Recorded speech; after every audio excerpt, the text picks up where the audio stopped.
day.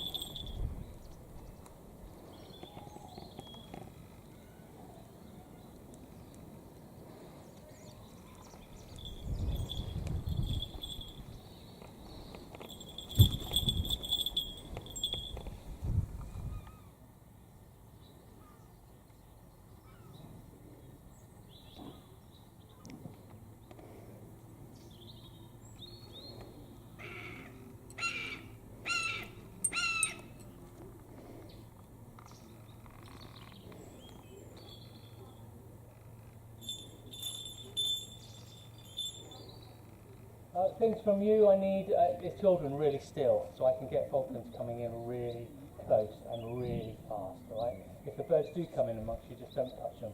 They don't like to be stroked at all, and I don't make them put up with it.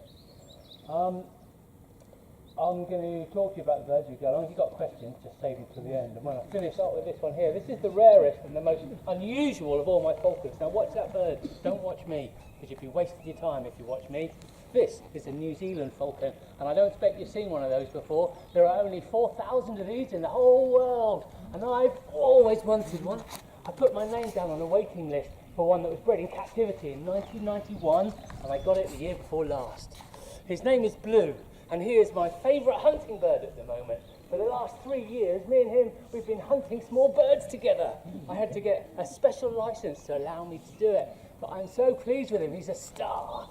And he's really good at chasing a lure too. He's not really shaped like other falcons. He's shaped much more like a hawk with short wings and a long tail. They are really rare because in New Zealand, these birds nest on the ground. And that is daft when there are humans, and humans bring dogs and cats and stoats and foxes to a little island like New Zealand, which used to just have birds in it. So all the birds who nest on the ground, they're in big trouble. So these things, they've almost disappeared, but I'm going to reward him now. How about we give him a clap for a really good show? Well done. So only 4,000 in the wild. And scientists, I've got an eagle I want to show you. It's quite a nice day to get an eagle up and soaring. It's quite a nice day, but my eagle is a bit of a fat old pudding, and I've got no idea how he's going to behave. So maybe we will try a vulture first. And then we'll find more fast stuff later on. Right then, mister, I have to go in really carefully here. Grab hold of his chest, lift him up. Can I have that noisy? I want to swap the food in his feet for the food in my hand. So here's a vulture. This is a vulture, American turkey vulture. These are the ones you get in the westerns. They eat the dead cowboys in India. I've never had a vulture before, never wanted one because they've got a pretty fearsome reputation. But I got this one about 8 years ago, came from a zoo, 3 years old, never left an aviary in her life. And for 8 years, this vulture has trained me very well to give her food. For 8 years, she's been following me around on the ground like a chicken on drugs. So I am trying to, after 8 years, I'm trying to teach her something different. I'm trying to teach her to do some flying. So I'm just going to see if we can get her to do some flying. Now that was really rubbish. Because I'm changing the rules a bit this year. In the past, I would just give her food whenever she followed me anywhere. But now I want her to actually do some flying first. Ideally, what I want her to do is to fly around in big circuits, around in this field. But we're a long way off that at the moment. A long way. But let me tell you about vultures. They're really important. They are the dustbin man and the doctor of the animal kingdom. They clean up the rubbish and they stop disease outbreaks from happening. Right, I'm going to try. Go for proper fluff. That's rubbish. In the wild, they eat the dead animals. Their tummies are packed with acid, powerful enough acid to kill any virus or bacteria known to man. So when animals are dying of a disease, the vultures come along, eat the bodies, and that is the end of that disease. Stops it right there. But they're so finely balanced inside to do that one job, they can't cope with man-made problems at all. A tiny trace of weed killer or pesticide. Go on, rubbish. A tiny trace of weed killer or pesticide can wipe out a whole family of vultures overnight. So they're having a bit of a hard time at the moment. And where they live, a lot of people use a lot of poison. Just going to point out birds of prey as you see them. There's a buzzard coming in over right there. See that? So, poor old vultures, they're disappearing fast. I went to Africa this winter for my first real proper foreign holiday. I went to Gambia with my daughter, and Gambia is one of the last countries in Africa that have a really good vulture population. And we were lying in the swimming pool with 50 vultures circling overhead. Fantastic to see. But the rest of Africa, vultures are in a bit of a mess. And you don't want a world without them. They're very, very important. Oh no. That's more like it. Well done. So I'll give a good reward for that. It's going to take a while for this bird to learn what I want her to do after allowing her to get away with running around on the ground for so long. But we're getting there slowly. She's also very handsome. I say that because she is bald, like me. And I have to listen every day to people telling me how ugly vultures are. She's really well designed for the job that she does, though. Vultures need a bald head because they stick those heads into the most disgusting places imaginable. Up dead cows' bums, things like that. You don't want feathers on your head when you're doing that for a living because you get very sticky and uncomfortable. Now, you do me one proper circuit of this field, and I'll give you all your food, all in one go. All in one go. That's not what I want. That's not what I want, but it's going to take a while. I'm going to get her to go back in. We'll see if we can get something up soaring, shall we? We'll try a flying eagle, I think. Because although my eagle's a bit of a fat old pudding at the moment, and I can't guarantee that I'm not going to have to chase him around North Devon this afternoon, at least he'll do a bit of proper flying. So come on, you. Let's go in. We've got some microphone issues going on today. But it's quite a nice day for this. It's quite a nice day for this one. This is a Chilean blue eagle. His name's Eddie. He's 3. I've had him since he was the size of my fist. He came here as a tiny baby, and he's grown up. He's grown up doing my shows, and I want him to do something very specific. I want him to go up and soar, a bit like that old buzzard up there. He knows he won't get fed if he sits on the ground or he lands on that perch at the far end of the arena. He knows he has got to fly if he wants to earn his keep. And that's what he's been doing from very young. So it's much easier with him than it was with something like that vulture who's been allowed to run around on the ground for so long. Today, the easiest flying is down here in the valley. The easiest flying of all. He's gone right around the back of the building, which is going to make it very hard for him. We don't have to worry about losing this one. He's wearing a GPS tracker. A little device. Here it comes over the roofs by the sound of those wagtails. Keep your eyes peeled. There he is. Well done. So if I can't see him, all I have to do is look at my phone. And there on the map is a blue flashing light moving around. And that blue flashing light, of course, is him. So I can see exactly where he is. Let's go for a catch, shall we? Go on then. Here he comes. Don't move. Whoop. Oh, you missed it. Balance. Let's give him a clap anyway, because it's a nice bit of soaring. I'm happy with that bit of soaring. Oh look, we've got 2 buzzards up there now. These aren't just called Chilean blue eagles, they've got several names actually, and there's another buzzard up there behind them. They're sometimes called the black-chested buzzard eagle because when they're flying, they are very similar to a buzzard, but much, much bigger. And sometimes I can get this one up there soaring around with those, and you can see how similar they are, almost identical in every respect except size. My eagle, of course, is much, much bigger. And the buzzards, they hate the Chilean blue, and they tend to gang up on us. Give them a bit of a hard time. Anyway, out there, that's where the soaring is really easy today. Good lad. Well done. That's what we want. A little bit of soaring. And it's easy down there today because the wind is coming from that way. And the wind can't go through those trees. Let's go for a catch. Here we go. It can't go through those trees. Well done. It's got to go up and over the top. So we have got a big ridge of rising air over there, making it very easy for a big bird like an eagle to fly, because eagles are big and lazy, and potentially quite dangerous too. So you're always really aware of issues when you're flying a bird like this one. There he goes, out of the car park. See that? They can be bullies, eagles, all of them. They can put their trainers in hospital very, very quickly. You can't give in to them. You have to be in total control all the time. So if he dives at me and trying to convince me to throw some food out for him, I can never give in to that type of behaviour because he will start slapping the top of my bald head really, really hard. Take it from me, you don't want. So I tell him when food is available, I don't let him make the decisions at all.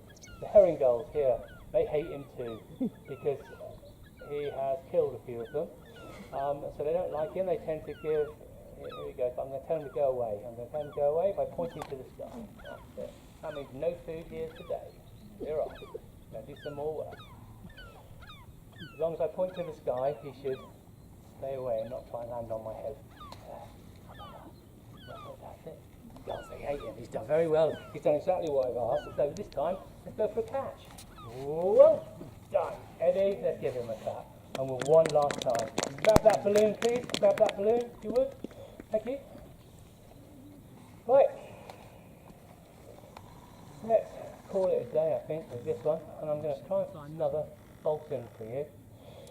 Here's the herring gulls come in. They really hate him. They're smart, these herring gulls that are left around here. They know to stay above him and behind him. They never put themselves in a dangerous position. They never go below him, but they like to dive at him. Look, here comes one right now. They try and push him to the ground without getting too close. Without getting too close. You see them? He loves one of those big lumps. Lovely bit of scoring today we get from him. So I think we're going to call that it. How about we feed him right in front of you? Here we go. Well done, Eddie. You missed it. It's down there on the floor. Thank you. Give him a clap. He's done well, hasn't he? Well done. There.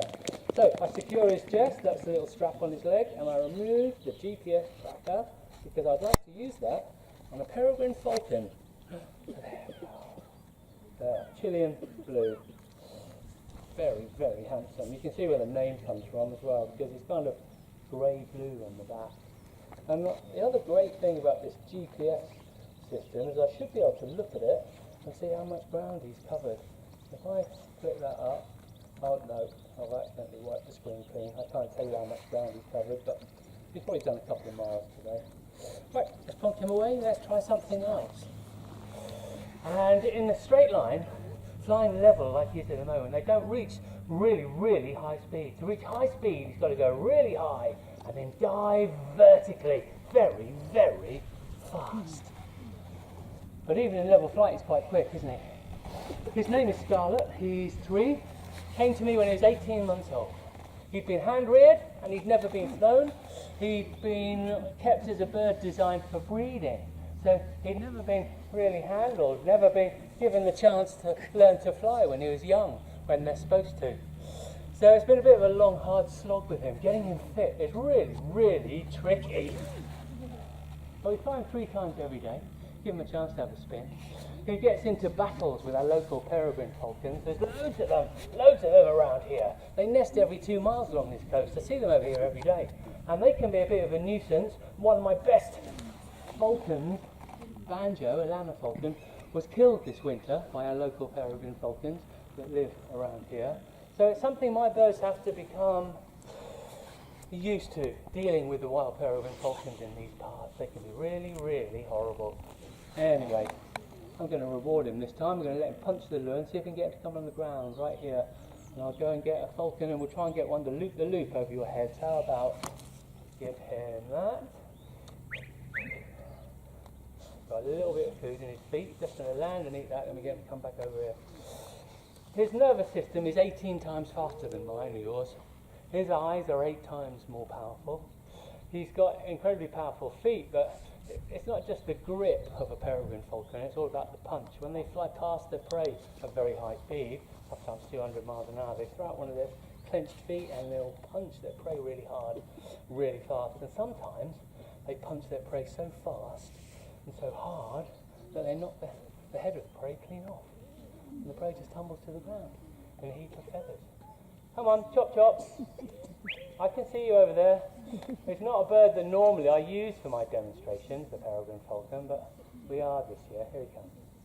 Because it's just really good. When you're here in North Devon, it's just really useful for you to learn what these things look like. Learn what the shape of a Peregrine Falcon is when it's flying around the sky. Because around here, you will see a lot of them. Wait, I haven't even got a glove on yet.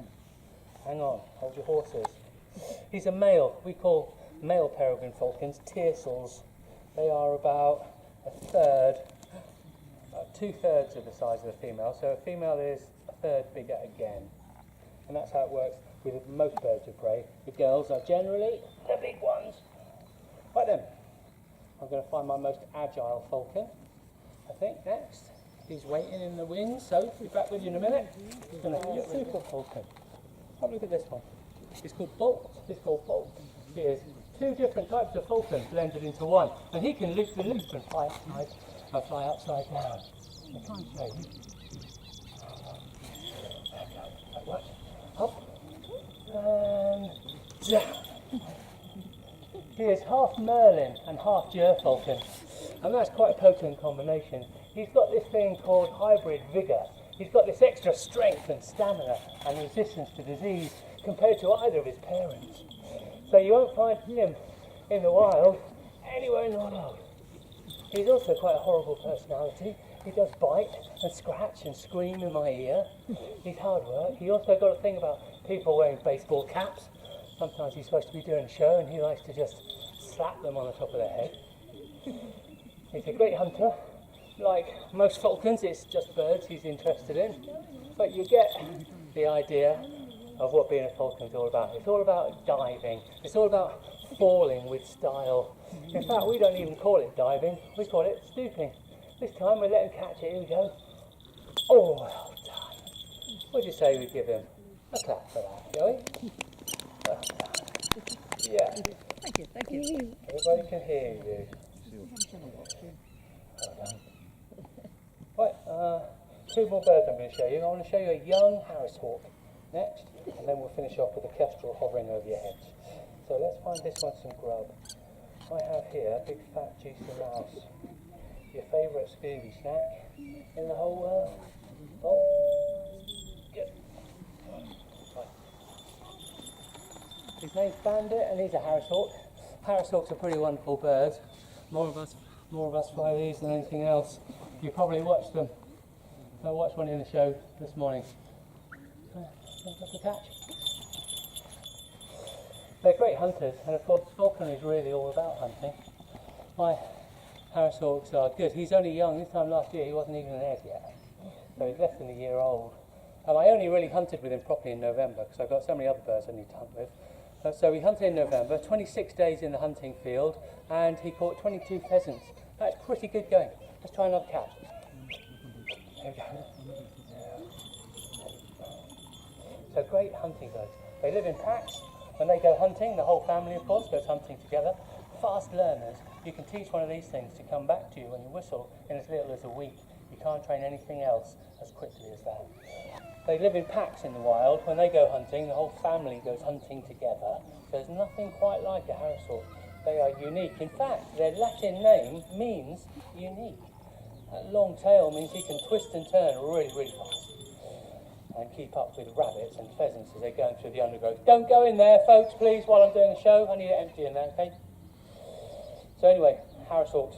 Falconry is all about hunting. I'm going to show you some pretend hunting. Over there I've got a box. It's called a Bull-X machine, and it's a little training device, and attached to that is a wheel. And on that wheel is a string, which you might see goes all the way up to the far end over there. And on the end of that string I've got a little piece of food. And if I press the button on this radio control, that wheel starts to spin, and the food will make its way very fast along this field. And these birds, we have to teach them about hunting when they're young. And so he learned to chase this dummy even before he learned to catch pheasants for the first time. And I'm going to try and show you what I'm talking about. We're going to give it a go. It doesn't always work. Yesterday I totally messed up my timing, but we're going to give it a go. Now really I need you right over here, Bandit. I need you right over here. You're too close. Come on, over here. Come on, up there. Up there. Up there. Thank you. Up there. There. Here. I want him up here before you. There we go. So what I'll do is I'll offer him a bit of grub over here. Come on.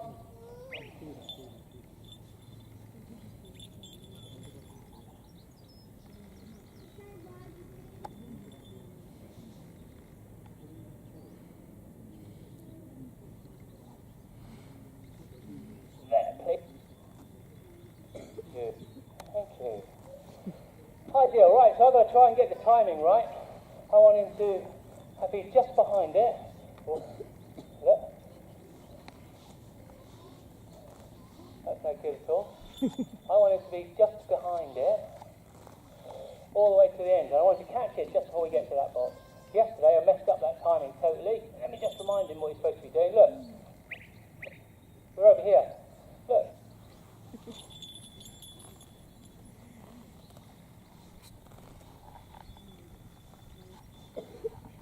Cooperating.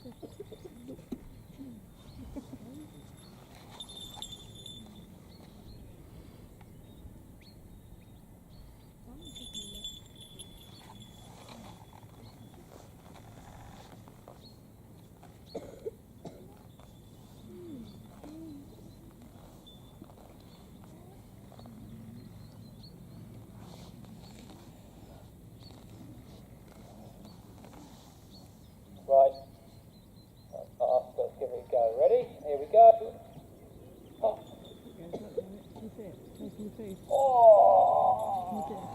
Oh yes. Well done. Give him a clap for that. It's trying to keep his attention because he is incredibly hormonal right now. He's a little bit prone to going back in there and chatting up his girlfriend when he's supposed to be doing the bird show. Now I have hidden him away while this is going on. Ted. Right now, though, he's interested in what the Vulture's up to. It's part of the reason I like to finish the show with this one, because he can be a proper stubborn pain in the neck. Come on, can I have a hover out of you, please? So what we had to do when he's very young, was take him to the side of a hill where the wind came up and over the top and chuck his dinner in the air. And at first he'd drop it and fumble it and wonder what I was playing at, but the day came when he caught a piece of food, and he learned very quickly after that if he wants his dinner right above my head, it's a place to find it. And the best way to stay above my head is to hover, like that. So he's kind of got it sussed now. He's really good at it. He's another, what we call a hacked bird, which meant that as a youngster he was just left out. We'd attach a radio transmitter to him and just leave him. So he got to learn how the wind works around buildings and hills and find his way home on the odd occasion that he did manage to get himself lost. So we don't have to worry about losing a bird like this one. What we do have to worry about though is the local buzzards. Buzzards eat kestrels if they can. There's loads of buzzards around here. And so far, he's managed to keep himself alive, and hopefully he will for some considerable time yet. Anyway, so hovering's nice and easy today. I'm going to give him a good reward. A little bit more than that though. I'm going to give him a really good reward for that. And he'll take this off, neat it up on the roof, and when he's finished he'll just fly into his aviary and my show will be done. But you'll be welcome to come see the birds if you want. Come into my workshop, come and have a look at my paintings before you go home. Now that is the first proper outside show we've done this year. Not been too bad. Coming back right now, I'll wiggle my finger. That is a sign to hover right over my head. There you go. There we are. That is a lovely bit of hovering. So here you go. Oh, and that will do. Thanks very much. Have a lovely day. Cheers. Thank you. Well done.